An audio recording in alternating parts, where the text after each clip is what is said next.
Welcome to The Secret Life of Mothers. My name is Maggie Gordon-Walker and I'm the founder of Mothers Uncovered.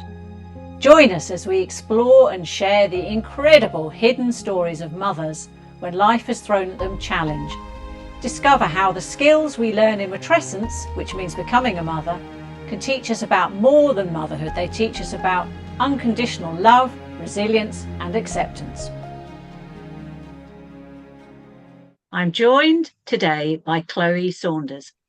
Chloe is the director of the Afterbirth Club, a community supporting parents through the messy, in-between stages of parenthood. Alongside this, she works in cybersecurity, balancing a structured professional world with advocacy, podcasting, and community building. She brings an honest perspective on motherhood, lived in the often overlooked space of not quite a young mum, but not quite anything else either. At her core, Chloe believes that no act of kindness is ever wasted and that showing up for people consistently and without judgment matters. That's a lovely mantra, Chloe. I wish all the world leaders thought the same.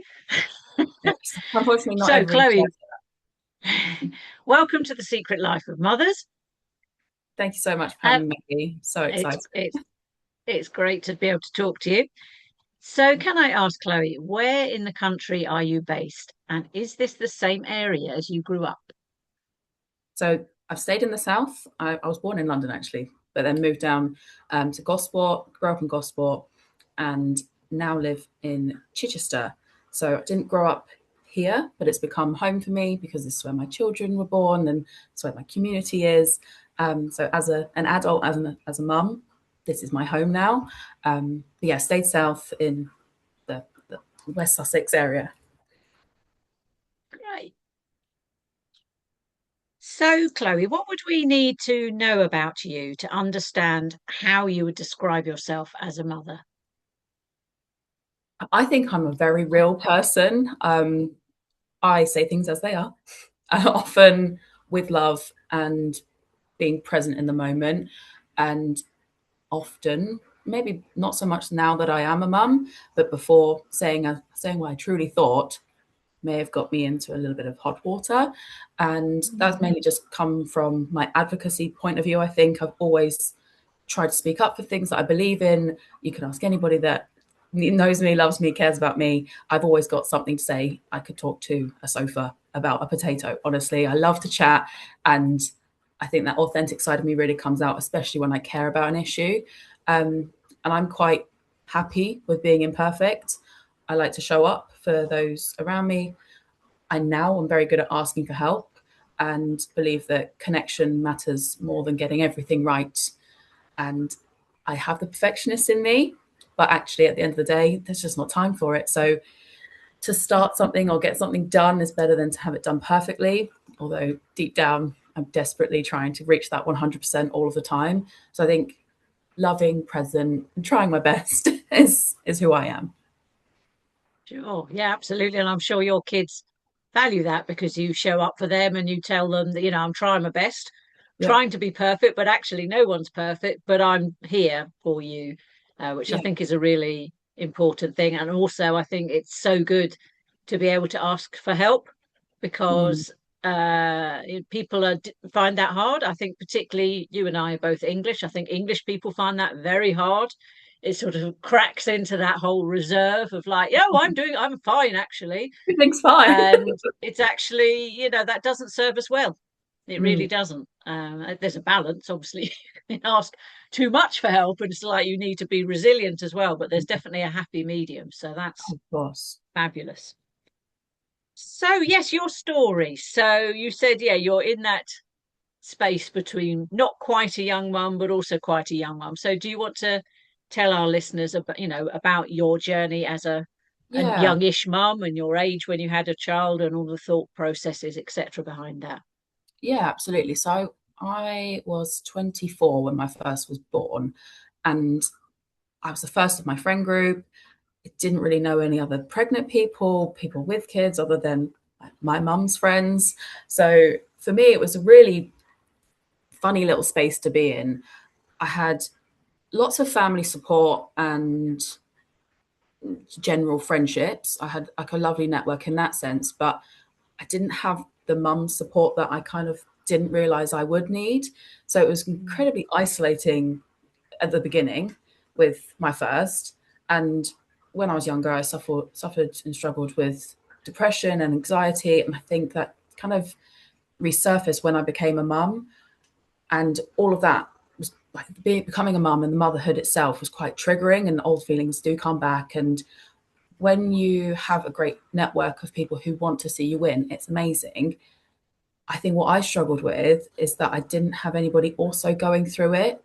So in my head, I was thinking all these amazing, wonderful people around me, like my friends and my family and my husband, they they wanted me to win. They wanted the best for me. And they said, yeah, of course you're allowed to feel like that. That's fine, no problem.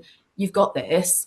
And actually, I think at that moment, I kind of wanted to not have it. I wanted to just feel it and not feel like I had to be fixing something. So it was a mixture of isolation, of nobody really understands it, or I felt like nobody else understood what I was going through. And then in that, there was a moment where I thought, okay, well, there must be something wrong with me, because everybody else seems to think, yeah, you've got this, you've got this, you've got this. When actually I'm here going, no, no, no, I really don't have this, and I don't want to have this.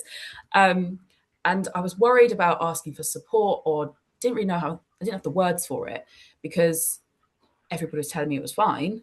So I thought, if I say something now, they're going to think, gosh, she's really struggling. And I was worried that something was going to really rock the world and say, okay, she's not handling it. This baby of hers is the problem. And in my logical sense of self, I knew that there was nothing going to be, like, my baby's not going to be taken away from me, because everybody's safe and everybody is happy and healthy. But I think I just had too high expectations for myself, coupled with those people around me just reminding me, yeah, you've got this, you're wonderful and you're amazing. And I was thinking, yeah, it's lovely to hear, but actually I think I need something more real. And I needed a bit of space where I could just feel held and heard and not judged. And I think that's where I found the Afterbirth Club. It's founded by another wonderful person called Chloe. And I kind of was having a bit of a wobble, stumbled upon it, and it just felt like I found a community of people who were also going, I haven't got this. And at that time, I remember texting my husband saying, I've made some friends. And it felt like such a novel thing. I've got lots of wonderful friends in my life already. So I was thinking, oh, how dare I sit here and be thinking I need more friends or I need more support, because I felt really rich in that sense. But there was something missing. And the Afterbirth Club was just there. It was about being around people who get it, people who are imperfect and figuring it out, not understanding why everything feels like so much. And it kind of just let me be. So my story is less so about, okay, you're a young mum, or you're an older mum, or you're this kind of mum. For me, I was thinking, all of my friends that I'm used to hanging out with, they have no babies. So they don't get the relentless waking up every 15 minutes throughout the night, feeding, changing stinky pants, and all of this really fun things that come with being a mum. And so I was missing that. But then sometimes I'd go to a group and there'd be established mums who are older. They've already got like great group of friends who've got lots of kids, or they've got the financial backing, and that they just feel really ready in the world. And it kind of looked like I was failing at something that I was just putting on myself. So it was a really weird time. And then when I had my second, I was much more confident in myself, because I was like, I know who I am as a mum. This is gonna be amazing. I've already done this once. How hard could it be for two? And then she was born. Oh my God. It was like it was all over again, because there were now new expectations. Okay, well, you've got two now, two under two, have fun. And it was fantastic, because I had made new friends who were there for me, reminding me that I'm okay to ask for that support. And this time around, I think, again, I struggled more anxiety symptoms. And I did finally reach out to my GP and say, look, something's not quite right here. And now, because of all the people around me, I feel empowered to say, please help me. And with that, I've taken over the Afterbirth Club and said that it's okay not to feel okay. There is nothing too difficult, you can do this, whilst also gently saying, I don't have the answers, but I'll give you the Mm. space to feel those things. Because for me, there's nothing more frustrating than somebody trying to fix something that you weren't asking to be fixed. I didn't need fixing. I just needed some space to breathe, to realize that I'm not broken. It's okay to feel everything or nothing or in between, whatever that looks like for you, without somebody pushing their agenda or their experience on you. So for me, I think it was really, really great to offer that space to say, we're all going to go for a walk today. And if something comes up and you want to speak about it, I'm happy to offer advice if you ask for it. But otherwise, just speaking is my Mm. meditation. I love to just Yeah, that's great. Your whole journey there, and it's very interesting. I'd not that people lump people into categories, don't they? So yeah. young mum. I mean, technically, a young mum is anyone who's become a mum. I think under 26. Mm, But there's a huge range. I mean, we know that in your teens, when you're 14, you're very different to where you are at 17.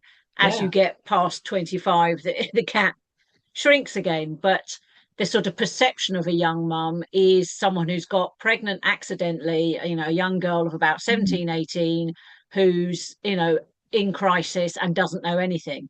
yeah. That's not going to be the same person as perhaps you, who made a conscious decision, or maybe you didn't. It's up to you to share if you did, Both but times who's we get with a a partner. lovely surprise. What's that, sorry? Both times a welcome surprise. A welcome surprise. But yes, there's a big difference between say, a Mm, 17-year-old who might not be in a relationship and say a 23-year-old, because you were with your partner, and that yeah. was, so you had a level of security, as you say, not the kind of career path yet. And then you go to groups, and probably, it depends on which part of the country you live in, but particularly in the south, you're going to groups, probably most of the women there are going to be a good 5 years older than you, Yeah, at and have least. been, established a career and then taken time out to have Mhm. a child. So yeah, you're in a halfway house. Yeah, um exactly that. so yeah, that must have been tricky, but you presumably you made friends within those groups, even with the women who were older than you, because there's, shared experience. Doesn't matter how old you are, you've both got a baby who's crying and needs feeding and all those other things. Yeah, exactly that. And it was always funny, and I know that they would never have meant it in a mocking way. In fact, I think once they said, "Look, I don't mean to sound rude, but you are wise beyond your years, Chloe." And I said, "Well, it's because I have to be. Like, you guys are, you've got more lived experience than I do, and I've always been a bit of an old soul in that sense." But they'd always say, "Oh, you're very mature for your age." Oh, that sounds really rude, but it can do. I suppose it depends how you take it, and the intention is far more important in this case. But again, like you said, they were 5, 10 years older than me in some cases. And one of my closest friends now, she will kill me for saying it, is 20 years older than me. And we both have 3-year-olds. So for Mm. us, we are both going through, well, we went through the weaning, we went through the breastfeeding, we went through the moving to cots and beds and potty training. And they are adorable and they're very good friends now. And we get to deal with almost like the 3-year-old bickering and the tantrums that come with it. So we are at very different spaces in our careers, in our life paths, and all of that stuff. But our priorities for our children remain the same. Mm. So it's often that I'll pick holes at what she said, and I'll poke fun at her and say, "Oh, you've got more experience about this situation than I do." Or we'll go to the cinema. She goes, "Oh, I love this song. It reminds me of blah blah blah." I go, "Oh, I was only 5 when this song came out."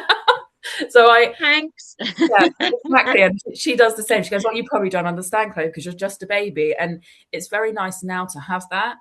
But at the time, I Mm. was thinking, oh my gosh, there's nobody around my age group. And even now, I think I maybe have one or two friends, even after meeting everybody in the community and through the nurseries and things like that. There's only one or two friends that I have are similar age to me now. And I'm still Mm. like, oh, am I still in the young mum thing? But then having a 3-year-old feels like it's aged me 10 years. 3-year-olds can be demanding, that's for Oh, sure. They 100%. know their minds, and that's right and proper. But yes, it is tiring. So your family are based in London still, did you say? Or Sort of my dad's quite close to London, but my mum moved down to Gosport. So my mum is about, I think it's about 35 minutes from me. And I always like to say to people that my family are close enough to come by whenever they would like to, but not close enough to come by without asking. So they can't just drop in because they're not just around the corner. And they do need to make a phone call because otherwise, if we're not home, it's a wasted trip. But I've got a fantastic relationship with all of my family, and I've lent on my mum pretty much every day since being pregnant, I think. And even this morning, I'm like, oh, I'm doing this fantastic podcast today. And she's like, have the best day. And she's like my biggest champion. And it's really, really lovely to have those people in my life. And I know that some don't get on with mother-in-laws, but I'm very fortunate that I've got my stepmother-in-law and my mother-in-law that I really just, I cherish. So I feel really fortunate to have these people in my life who have different experiences, who I can go to for different things. So if I know that I'm having a very emotional day, I might call my sister up or my mum up. But if I need pragmatic advice, then I might call my dad or my stepmom, and they offer different things. And I feel very, very rich in that sense because, as I say, not everybody has that. But there is something about reaching out to a mum who is at 3 o'clock in the morning also feeding their baby when you're like, oh my God, how do I get through till tomorrow? And it is, I like to come back to, there is nothing too big, there's nothing too difficult that you can't get through the next 10 minutes, next hour, the next day. And it gets easier eventually, but it doesn't feel like it at 3 o'clock in the morning when you've been up 7 times. Or if you hear somebody else snoring in your house, oh, that's another one. But Yes. And there's an interesting thing that, perhaps your partner is different, but somehow males don't seem to be able to hear the cry of the baby in the way the mothers do. That's it's like, can you genuinely not hear that? Maybe that is how biology yeah, has programmed women to be alert and less so for the males, because the males have got to sleep because they've got to be out hunter gathering tomorrow. yeah, Who knows? yeah. I have tried that biology. I did a bit of reading into it when my eldest was really young. I said, how do you not hear him? He is next to me. We are a meter away from each other. Like, you could not possibly not hear him.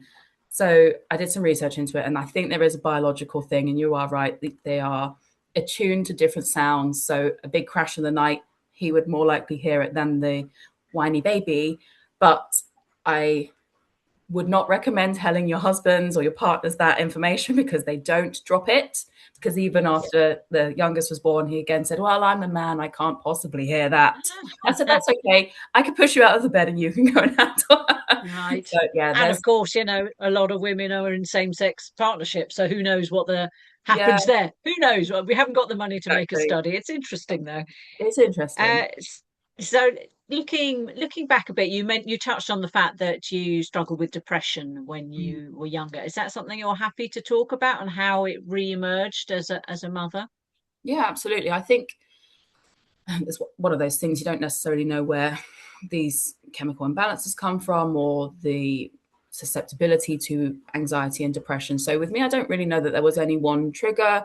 I, even to this day, probably put it down to hormones because I also get migraines alongside that thing. So I think that from a biological point of view or from a clinical point of view, there was probably something hormonal going on. And I think maybe that's what contributed to the re-emerging of those feelings again. But it did feel a little bit different this time around because I think it was just that it's that self-preservation and your priorities change. So when you have this bundle of joy passed to you and they say, here's your baby, good luck. What? um, it's overwhelming. So your hormones are spiking, your body's doing these amazing things and healing and doing all of that magnificent thing, whilst you also then have this baby who is so reliant upon you. It's overwhelming. The feelings are overpowering. The hormones are surging. You can't even to this day, I can't really put my finger on it. And it's that becoming a new person. It's the matrescent side of it. It's really just, there's no real words to describe it unless you've experienced it or you've seen somebody close to you experience it. You can't really say, okay, well, oh yeah, you'll be fine in 2 days, you'll be fine in 2 years, you'll be fine in 20 years. That looks very different for lots of people.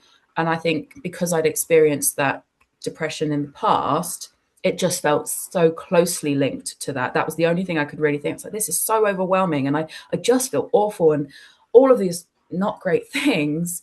But I think, okay, well, nobody seems to be picking up on it. So maybe it is just in my head, maybe it's just me. And then when my second was born, I had these similar anxiety feelings. I was like, hang on a second. Can't be coincidental that both times of my babies being born that I felt these really strong emotional surges of whatever this is. So I think the second time when I was able to say, okay, I think we need to have a bit of a conversation here. I don't know if that's because I just felt ready to be open about that, or if I was the only person in the whole wide world experiencing it. But whatever it was, I felt comfortable enough to address it and to look it in the face and say, I need to do something about this, because otherwise I'm going to spiral, because I know myself. But there's similarities and dissimilarities between what I experienced when I was younger with depression and postnatal depression and postnatal anxiety. But I think it's just the circumstances that kind of highlighted that. So when I was dealing with it in the past, it was me just dealing with it. I was able to lean on the support I had and just move forward. But when you're dealing with a baby and getting no sleep and all of these other extenuating factors, and you just already are feeling a bit crap, to then have other things knocking you left, right, and you think, oh my God. And I also then have to be there for this baby and make sure that they are well adjusted and they are being developed in the best way they can be. And I'm not leaving some kind of trauma because I'm having a hard time. And I found it really tricky to find that balance between feeling really tearful and sad all of the time to thinking, my beautiful baby is here that I've spent these 9 months growing and putting everything into them being, to like almost do them a disservice. I was thinking, I can't do this to myself. I'm just not, I'm fighting something that doesn't need to be fought. And I think the letting go and saying, okay, we are just going to feel this. We are just going to have to be okay with this. And let's see what happens. It feels really silly to look back at it and now say, oh, of course, you should just be and let that be. But when you're in it and you're fighting it and you're feeling all kinds of things, and there's left, right, and center people saying, you're being amazing, you're wonderful. And you're thinking, but am I? I Because, don't feel it. yeah, Yeah, it's that's the really thing. tricky. It's so easy for people looking in to do that, but it's your perception. I Mhm. remember a woman who I interviewed many years back, because we did a show based on interviews with mothers. And I remember going to interview her, and she said, oh, I just imagined, I'd be barefoot and baking cookies for my baby. And I looked at her, and she wasn't baking cookies, but she was barefoot. And I thought, actually, your life is what you thought, but now you're in it, it doesn't feel how you imagined it to feel. Yeah, And I think we do in How Can You Not? As you say, you've got 9 months to imagine. You know it's going to be tiring. You know mhm. the birth is going to hurt. All of these things, but it's when you're in it, just thinking, but I'm really struggling here. Is that normal? And then you go to a health professional. So of course, you have the baby blues, but you might have postnatal depression. It's just like, oh, but I don't feel, in your case, you had experienced depression. So that was, Yeah, you knew that as a given. But for a lot of people, it's like, well, it's not that. It's, as you say, it's yeah, matrescence, that wonderful word, yeah, which means so much to women when they hear that, because they think, yes, that has put the finger on yeah, what is going on for me. Yeah, there was something fascinating to just come back to my mind, that when we first started talking about doing this, about female flamingos and how they lose their pink when they're yeah, feeding their young, which I just astonishing. I asked a couple of people and they hadn't heard that, and that's like, that is amazing that yeah, nature has provided flamingos with that tool to say, hello, something important is happening here, but we don't as humans. I mean, yes, if your baby's with you, people see that, but you might be going to an appointment or to the shops without your yeah. baby. It's like, my head is still with my baby. Yeah, exactly. And you see these people in the shop who, I think I do it now, even though my youngest is now 1, like they're just rocking a little bit. And I think when you've held a baby for that long, and Yes. you see other women do it, you see other men do it, and it's it's interesting to witness it. Especially in Tesco's in the middle of the day or whatever, you can see those with the pushchairs just pushing their baby, but still doing the little bob. And it's just, I think that is the smallest example of, if the baby is not exactly on you and you can't outright see the baby, that is a prime example of a mum knows, a carer knows. That is the baby bounce that you do. So that's one of our Mm. like versions of your pink. But I think also when the flamingos are showing that this is, I need to be held differently, or I need to be approached differently. In nature, they're very, very good at giving those signals. And you mentioned, as English people, we don't like to ask for help. We don't like to say, I could be struggling here, or because it's seen as a weakness to say that. And I think we are getting better as a society to acknowledge that asking for help is never a sign of weakness, it's a sign of strength. And it does sound a little bit cheesy to say that, but it's worth mentioning, it's worth reminding people it's always better to ask for help than sit there feeling stressed and struggling and trying to do it on your own, because you don't get an award for doing it on your own. So don't. No. And it's the same with birth and laboring and things like that. If you need extra external support, take it. It's nobody's going to say to you, oh my goodness, I can't believe you did it that way, or you dare to ask for help. It's just ingrained in our personalities and who we are. And I hope as a mum, that's something I don't pass on to my children, is that if you feel like you're about to fall down, don't wait to be on the floor to be asked to be picked back up. Just say, hey, I need somebody hold my hand here, because that is such a gift to be able to acknowledge where you're not even a flaw. It's just where you need more support, because you can excel in so many other things. But if you're worried about falling over, you're not living to your full potential. So saying, hello, mummy over here, just had a baby yesterday, last year, 10 years ago, I've had a baby. My brain is now chemically different. My physiology is now different. I am now different. That's not a bad thing. It's breadth of personality. It's just developing who you are, and you are stronger for it. But sometimes our society is not geared for that. So it feels like we're saying, oh, actually, I need a bit more space because I'm on my period today. And somebody goes, couldn't possibly handle that information. But actually, if you go, okay, that just means I need to speak to you in a more friendly tone, or today I need to speak to you in a more direct tone, because that's the way you need to be spoken to. And it's communication. It's just allowing those instances to just exist without there being some kind of tone behind it. I think we also have a displacement procedure. So in the case of new mothers, it's the choices you're making. So leaving you and your personalities, like, are Yeah. you breastfeeding or are you bottle feeding? Are you doing sleep training? Are you co-sleeping? Which buggy? We kind of move it into that in order to, pass judgment, it feels Yeah. like, rather than just saying, I'm not judging, which is Yeah. what we at Mothers Uncovered do. It's just like everyone parents differently. We Yeah. accept that. You might personally think, oh, well, I wouldn't do that. But keep that zipped. Don't be Yeah. sharing that, and don't be writing it online about, well, I can't believe that mother's done it. Because how is that helping? It's just Yeah. making them feel bad. And actually, you might think, oh, I've got one up on them. But then you don't really feel that good about it, because what achievement is there in making someone feel inadequate? None, really. We None. shouldn't be doing it. But unfortunately, it's a default setting, Yeah. I think. So, you mentioned your friend who is older. I also have a good friend who's 20 years older, so I understand that. It's, true friendship Mm. spans different age Yeah. groups for sure.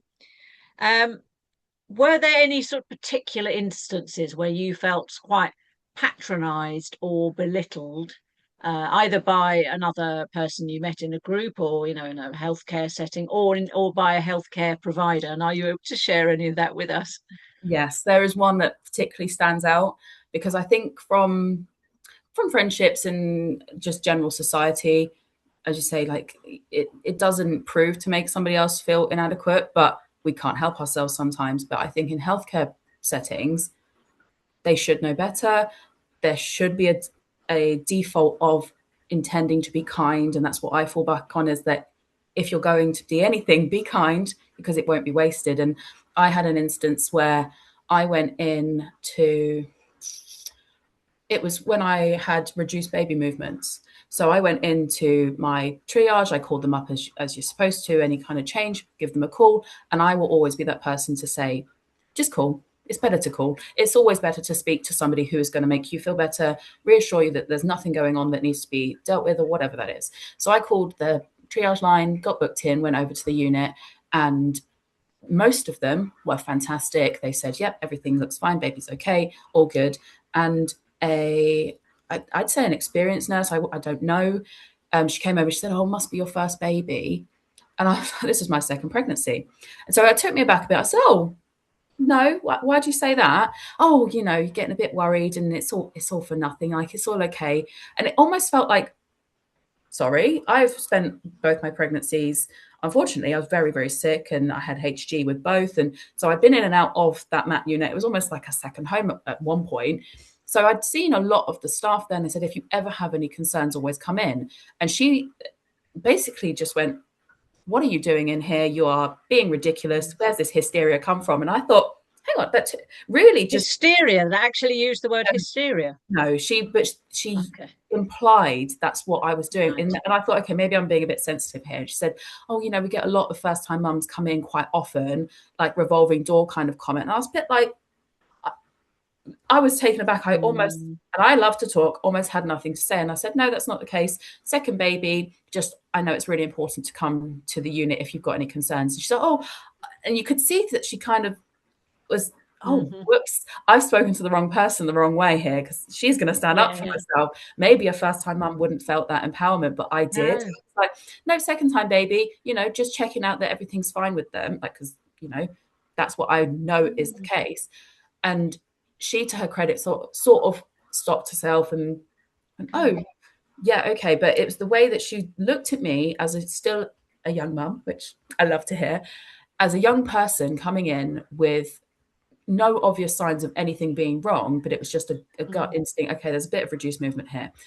And instead of her going, let me take her feelings and validate them and say, thank you for coming in. Everything is okay. You can do we'll do the monitoring and then you can go home. It felt she was going, why are you here? And it was really like, it really caught me off guard and it made me feel much worse. And thankfully it didn't put me off any further times of coming back to the mat unit. But in that moment, I called my husband and I said, look, this has just happened. And he's really great at saying, I hear you. What do you need from me? How can I help support you in this moment? He puts up A with a lot. lovely bloke he sounds. He is Lucky really, you. bless him. He's like, oh, here she goes. But he never says it. You can see it and I can tell, but he's like, no, if that's what she needs, that's how she needs to feel supported. And that's what he does. But I said, oh, this woman's just said, oh, must be your first. What do you mean must be my first? Does that mean that first time mums have what, they're more prone to being ridiculous? Is that what you're suggesting? Or you're saying must be your first because you're doting on your baby in a certain way? It felt like it was said with malice because I'm a young person coming in with my reduced movements. And at that point, when I felt, yeah, I can speak up and I know how to be empowered in this moment, I think I was really fortunate. But I do hope that she doesn't do that to a young mum who thinks, oh, maybe I am being ridiculous, because that's at risk of her baby and her feelings and her whole being. So that one moment of being a person, I felt so small. And she looked at me like, oh, you must be a first time mum. And I thought, ugh, no. And all of the other people who were in there hadn't done that at all. So I know that to this day, I feel that I did the right thing. I called her out. I said, look, this is the situation, because everybody else validated me. It was just that one person, unfortunately. I don't know, maybe I caught her on a bad day, but to this day, I remember it thinking, if anybody tries to cross me or my babies and they try and look down to me, or if a doctor, a nurse, a healthcare professional looks at me as if to say, you're just a young person, you don't know what you're talking about, I am more than happy to come back and say, actually, because that's just who I am. Yeah, well, absolutely. I mean, yes, in your case, a young mother, or it could be someone who doesn't have English as a first language, Yeah. or a low level of education, or suffers from anxiety. Anyway, there's a whole host of people who that could be incredibly dangerous to have that sort of dismissive attitude. It's just brought back something I'd actually completely forgotten when I had my first baby in 2004. Actually, the first hospital I was registered at in London, I moved to a different hospital because I phoned them up when I was about 7 weeks and I'd had a little bit of spotting, which is not unusual, but I just wanted to be reassured. And they were like, oh, well, why have you bothered phoning? And I felt so small. So I thought, I'm not having that. So I switched to the other unit. I just thought, and it could have been something. It's just like, again, you just don't say that to someone. It's not good. But as you say, unfortunately, that you get people who aren't great at their job, whatever job they're doing. Yeah. And there are lots of fantastic midwives and helpers and all of that. So but there does need to be, I think, a bit more training for certain people to make sure they're communicating effectively. Definitely. So what do you think young mums need to in this sort of transition to motherhood? What do you think is what should be in place? Anything that you've seen is in place? What could be improved? I think it's community. It comes down to community without conditions. So Mm-hmm. not necessarily being forced advice. It's not assuming that you don't already know your own mind. It's not assuming that you're looking for feedback or any kind of input. So I think this the space to just be, no judgment. I feel it goes without saying, but often it's forgotten about because it feels like it's coming from a place of care. And I think that that's a really fine line to toe, is to say, okay, I'm really struggling with understanding how I start weaning my baby, for example. And a health visitor who has the best intentions may say, oh, why don't you know this already? Like this is, but that why don't you know this already puts them into a place of feeling small, inadequate, and just not knowing enough for their child.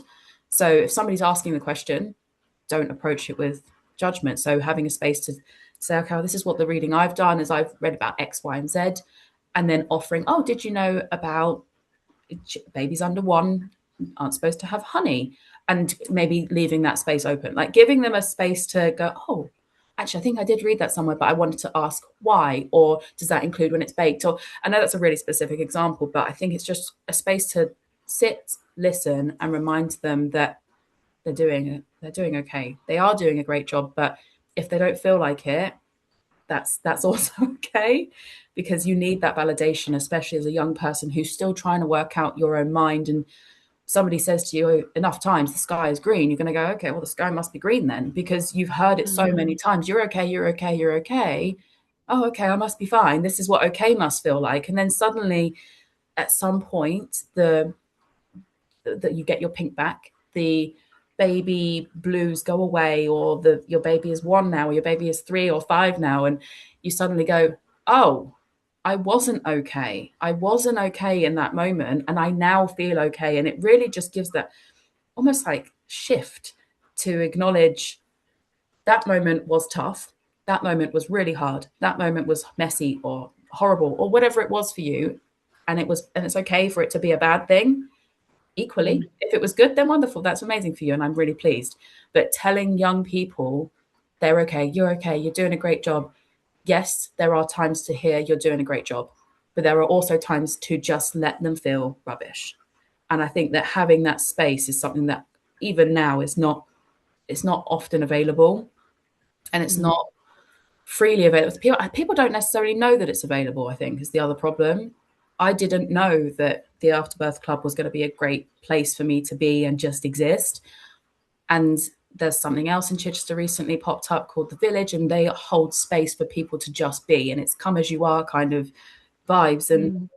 when you're on social media and you see lots of influencers having babies and going, I'm fantastic, look at my body bounce back and Yeah. wonderful, good for you. But that doesn't feel like my truth, my reality. So when you Mm. see it constantly online and you're not reassured in the real world by the people who have lived it and said, yeah, it does suck. Yeah, you're going to hurt. Yes, you're going to feel a bit rubbish. It's that space that it ultimately comes down to just exist. And if you don't want to talk, then maybe you can do some art. Maybe you could go for a walk. Maybe you could just do some deep breathing exercises. It doesn't have to look the same for everybody, but just knowing that you can go somewhere with somebody else kind of feeling the same, or who's just been through it, or has recently or not recently been through it, to be heard, practical support and emotional safety just make a difference. That, yeah, quite right, Chloe. You should be in a position of extreme power, I think, with all your I wise agree. thoughts. I think you should be. So, we like to think about sort of post traumatic growth on this podcast. So, you didn't go through trauma exactly, but challenges of becoming a mum. So, how do you think this has changed you and what you're doing now? So, you mentioned the Afterbirth Club. So, Mm. at what point did you decide to join that, and you run your own group of it in Chichester? Do you just flesh out a bit more about your involvement with it? Yeah, sure. So the Afterbirth Club itself is founded in Chichester, and Chloe, who set it up initially, she took a step back and said, here you go. It's this wonderful It has to space. be run by somebody called Chloe. So there you go. I think It's so. yours now. That is it. Chloe the director. Let's just change the surname. Chloe the director. And with that, it's a lovely community. It brings small businesses together in the local community and helps with referring to services that people might not know about. So if you're looking for a dietitian for your baby, or if you're looking for postnatal support, or if you're looking for a doula for your next baby, those kinds of things that are very specific to parents and carers, and clubs that people can go to, that kind of thing. It kind of just brings them all into one space to say, okay, well, these are the options. And that's really great. So it's almost like a Google search of local to Chichester. And I'm now the director of, and we put on free events and free meetups, and we try to make things basically accessible for everybody, because there's lots and lots of things to do out there. It's just finding the things that work for you. I think from my point of view, giving birth and being a mum and finding it so important, I've lived and experienced the need for it. So it's reframed my priorities as a person.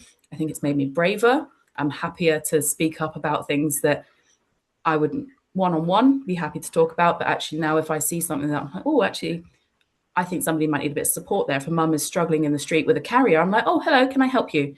And I'm quite happy to be told no, because that was always a fear of mine. What if I go and ask somebody if they need support and they say no? They say no. It's not the end of the world. The world is still turning. It's yeah, okay. exactly. Nothing bad happened because I had a no thrown at me. And I'm like, oh, it's very freeing. And I think I'm softer as a mum because I can imagine how the world is as my child is going through it now. So when the 3-year-old is having a huge, huge problem or a huge, huge meltdown, I always hear in the back of my mind, they're not giving you a hard time, they are having a hard time. So it's made me softer as a person to when I see adults driving like silly sausages when they're on the street, or when people are arguing with somebody in the shop, or in real life examples, like they are obviously going through something to be reacting like that. So I think it's taken my everything must be kind of point of view to go, oh, that's okay. Let's slow down. Let's soften this. And I think that's where the afterbirth comes in, where people are always running at 100 miles an hour. I go, let's slow down. What is bothering you right now for you to be feeling right now? What is making the world seem like it's really up against you? And if there's one thing that we can take away from that day, then let's work on that one thing. Let's not try and fight the world on a Monday. It's not going to happen. Let's slow down. Let's take a look at it. And I think I've gone a bit more purpose driven. I say, okay, so how can I be practically helpful? How can I be emotionally helpful? And I try and say, if you need to just talk, I would love to listen. If you want me to talk at you and so that you can have a think if any of this resonates, I'm also happy to do that. It's showed me how invisible parents can feel in the in-between stages, because you're really, really looked after during pregnancy. And then you have your baby and there's like 100 people around you like, yes, of course, amazing, wonderful. And then they send you home. And then you're in this ether of nothingness and you think, okay, what do I need? And when you're at the Afterbirth Club walks and somebody says, oh, I'm about to start weaning and I'm not really sure. And somebody goes, oh, I've got a book on that, or I've read this, or I've seen this. And suddenly you think, oh, I didn't know that because nobody had told me about it. So offering a space in between having your baby to them going off to school or whatever that stage looks like for you, it's like opened up a few more pathways to say, oh, by the way, have you thought about this particular book on potty training? Or have you thought about multiple languages for your child? Like, at what point do you want to introduce those things? Until you hear somebody else is up to it, you're a bit like, oh, this is brand new information. Oh, what do you mean your child's in a bed already? Because we put both of our children in at about 7-8 months into floor beds. So I was like, oh, I feel very like new and exciting about this, because everybody else had gone to cots. And I was like, oh, I must be doing something wrong. And then I found people in the Afterbirth Club doing similar things. I was thinking, okay, so I found a bit of a community who do the floor beds. And it's lovely that you've got them in a cot. Wonderful for you. Again, it's that space to say, this is how I'm doing it. Nothing's like, as long as it's not dangerous, nothing's right, nothing's wrong. So that's why I do what I do now, is because I want people to think I matter. Like, my ambiguity, my not knowing, it matters. And even when it feels messy, somebody's going to listen to me and say, okay, that's okay. Yeah, fine. Yeah. That must be really tough. Or that's amazing when they have a great day and they need championing. But yeah, it's a whole host of things. Yeah. So, Chloe, your first baby was born in what, 2021, 22, something like that? 22, yeah. Yeah, 2022. So, if on the day before that, if you were writing a letter to yourself, because you got wonderful, wonderful advice for, that you Yeah. give or, choose to give to other people. But if there was like one piece of advice for you yourself, what would it be? Probably ask for help sooner. Yeah. Because the day before he was born, I went into it. He was a due date baby as well. So I was like, everyone was saying to me, he is never going to be born. Well, we didn't know boy or girl. That baby is never going to be born on the due date. So in my head, I was like, oh, there's one thing I can't control. This baby's coming whenever. But the day before, I went into it thinking, I've got this. How hard can it be? If like lots of people do it, people keep doing it. How hard can it be? And then it kind of spiraled from that point. I think if I could say on day 3 or 4, when I immediately knew that it's not just baby blues anymore, if I'd have asked for help then, that would have felt like if somebody said to you, you're allowed to ask for help and you're allowed to feel everything or nothing or whatever, ask for help. Just ask for help as soon as you think you need it, because it doesn't mean you're failing. It means that you're human. So, yeah. Yeah. And lastly, we like to think of a matrescence disc, like desert island discs. Yeah. So, what would your matrescence disc be, which you associate with either you as a mother or motherhood in general, any aspect of parenting? So, there's a song called Slow Down that I heard for the first time during a baby yoga session. And it made me cry quite a lot, and still to this day does. And it really is just about not missing those moments. So if they're moments for yourself, if they're moments for your relationship, if they're moments with your baby, it's taking a look at, I think, just looking inward and slowing down and just not trying to rush through everything. So if you're having a really hard day, slow down, because you're only going to have this day once. And if you're having a spat with your partner, slow it down. Is it really, really that awful that you need to be falling out over? Or you're trying to rush through the door because you're trying to get to your friend's house and you promised you'd be there at 1 o'clock and it's already 1:30. You're already late. So slow it down, because you're only going to tell that little person in front of you only a finite amount of times to put your shoes on the right feet. You can only do it so many times. So rushing it and making it just quick, you just, I feel like you're feeding into the society of rushing and capitalism and all of this. And that's not supposed to be political and angsty, but there is an element of that. If we're rushing everything, you're missing the stuff that's right in front of you. And by listening to this song, I always feel, oh, it's warm. It's almost like classical guitar. It's beautiful to listen to. It's very gentle. And I think that in moments of crisis, that's where I'm thinking, okay, slow it down, listen and find that kind of core song to your soul and let it be. And whatever's happening, even if it feels like the end of the world in that moment, slow it down. Even if the world was ending, you still want to enjoy those last few moments. So just slow it down. That's as a mother to two older kids, 21 and 18, it's true. At one point it just seems like it's never going to end. The sleepless nights, the nappies, the tantrums, all of that. And then it doesn't obviously all end at once, it gradually, and then it's not that you want to go back to that necessarily, because you can't, but you feel wistful. I think that's why so many older women in shops go, oh, this is the best years. They're not the best years because you're having a hard time, but it's that you look back with rose tinted glasses, but you do miss it. And it is, that's a good lesson for all of us, whatever we're doing in our lives, whether we're parents or not parents, to just be in the moment is really important. So, Chloe, the Afterbirth Club is on Instagram, I think. Can you share the handle of it? Yes, it's just at the Afterbirth Club. And we are on nice Facebook. And easy. Yeah, it does what it says on the tin. We're on Facebook as well. If you type in the Afterbirth, or one word, club.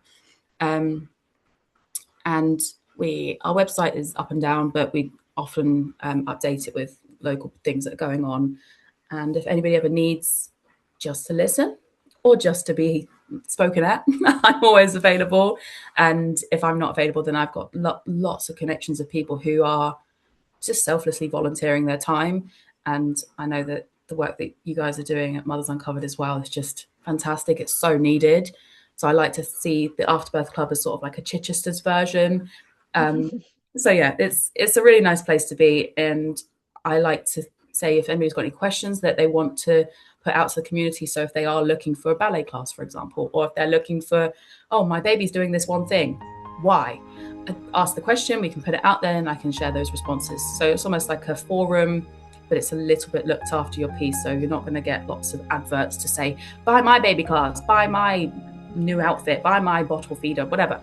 It's these are the options, these are the experiences, and empower yourself to make your own choice on that. Brilliant, Chloe. Thank you so much for coming to speak to me today. It's been really lovely getting to know more about you. Thank you so much for having me. I've had a blast.